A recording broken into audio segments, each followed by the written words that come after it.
ఉమ్మడి పశ్చిమ గోదావరి జిల్లాలో వరదలు సృష్టించిన విలయం అంతా ఇంత కాదు. వరదలకు తోడు భారీ వర్షాలు జిల్లాలో ఆక్వా రంగాన్ని కోలుకోలేని దెబ్బతీశాయి. చేపలు, రొయ్యల చెరువులు నీట మునిగాయి. వేలాది ఎకరాల్లో మత్స్య సంపద నీటిపాలైంది. ఉమ్మడి పశ్చిమ గోదావరి జిల్లాలో ఆక్వా రంగం కుదేలైంది. గతంలో ఎన్నడూ చూడని విధంగా కొల్లేరు సరస్సుకు వరద పోటెత్తింది. వేలాది ఎకరాల్లోని చేపలు, రొయ్యల చెరువులు గంగపాలయ్యాయి. వరద కారణంగా చెరువులకు గండ్లు పడ్డాయి. వర్షాలకు దాదాపు 35,000 ఎకరాల్లో చేపల చెరువులకు నష్టం జరిగింది. దీని విలువ 100 కోట్లలోనే ఉంటుందని అధికారుల అంచనా.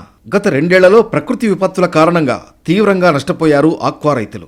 ఈ ఏడాది ఆగస్టులో విపరీతమైన ఉష్ణోగ్రతలకు చేపల చెరువుల్లో ఆక్సిజన్ శాతాలు పడిపోయి నష్టాలను చవిచూశారు. సెప్టెంబర్ మొదటి వారంలో ఊహించని విధంగా వచ్చిన వరదలు, వర్షాల కారణంగా చేతికందిన పంట నోటికి అందకుండా పోయింది. చేపలు, రొయ్యల చెరువులు నీట మునగడంతో ఈసారి రైతులు కోలుకోలేని దెబ్బతిన్నారు. ఆక్వా సాగుకు ఉపయోగించే పరికరాలు సైతం వరదలకు కొట్టుకుపోవడంతో అదనపు నష్టం వాటిల్లింది. దాదాపు 10,000 ఎకరాల్లోని రైతులు ముంపునకు భయపడి ముందుగానే చేపలు, రొయ్యల పట్టుబడి సాగించారు.